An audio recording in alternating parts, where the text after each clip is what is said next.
What are we doing here? And where are we gonna go? It's like we just woke up one morning, and then it's welcome to the show. Don't ask any questions, just go with the flow. Make as much money as you can, and try your best not to get broke. Copy everything you see on the TV, from the hairstyles to the clothes, and don't think too often, just do exactly as you're told. And if you ever get confused, then just turn towards the alcohol. You'll still hear your thoughts, then just turn up the radio as you learn to live a lifestyle of drugs, sex, and rock and roll. But in all honesty, I just need to know, is there more to the cycle than growing and getting old? Living and dying just to leave behind a happy home and a whole lot of property that somebody else is going to own. I just really need to know before the casket's closed, 'cause I'm not willing to gamble with my soul, nor am I ready to take any chances. These are just simple life questions, and I'm just searching for some answers. Like, what are we doing here? And what is our purpose? How did we get here, and who made us so perfect? And what happens once we go, or is this world all really worth it?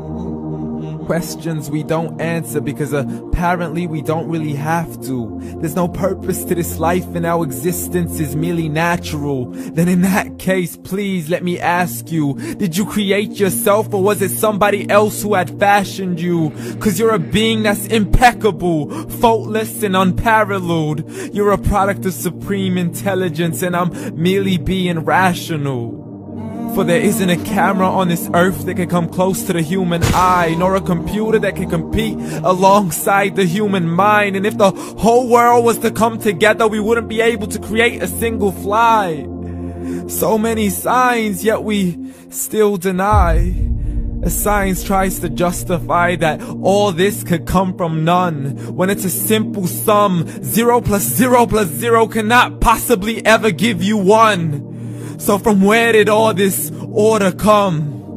But everything has its origins, a maker, a creator of its own. I mean, the only reason you're watching this video is because somebody had to press upload, so we can believe in the Big Bang, but I'd rather believe in He who caused it to explode.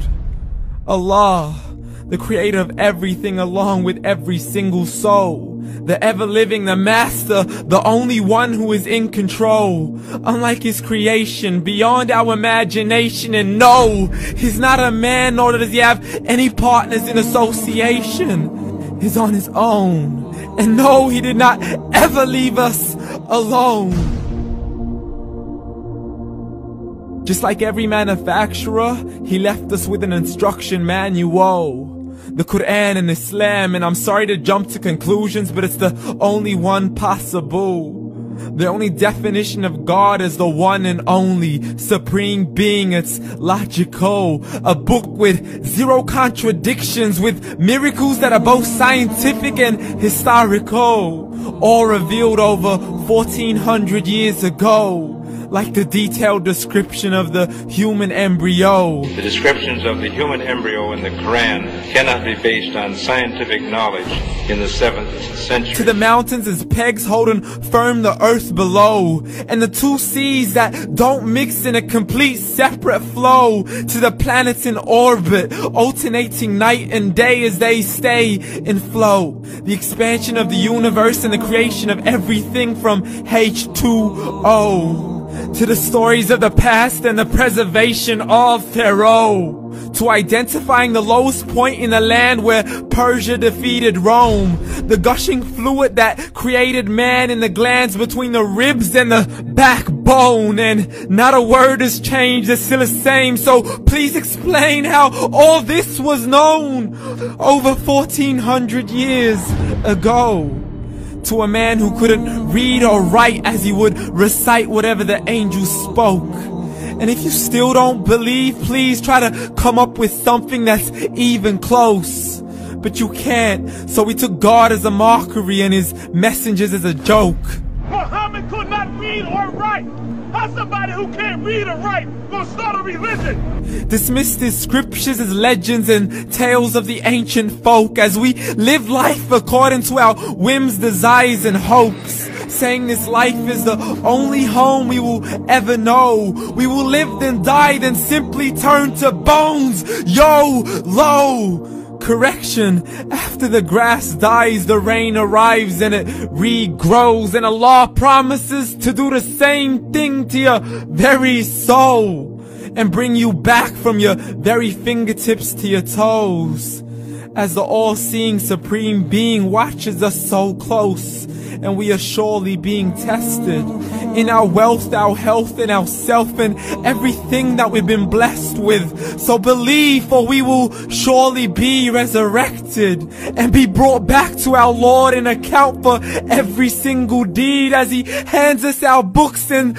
orders us to read. From the bad to the good and everything in between. You yourself are sufficient for your own accountability, so don't be mad at me. You are the one who thought He wouldn't come back to me. I gave you a whole life long to search after me, but you were busy in all that which was temporary. So read, and glad tidings to all those who believed. And if you disbelieve, read. And don't let that day be the first day you find out what your life really means. Read.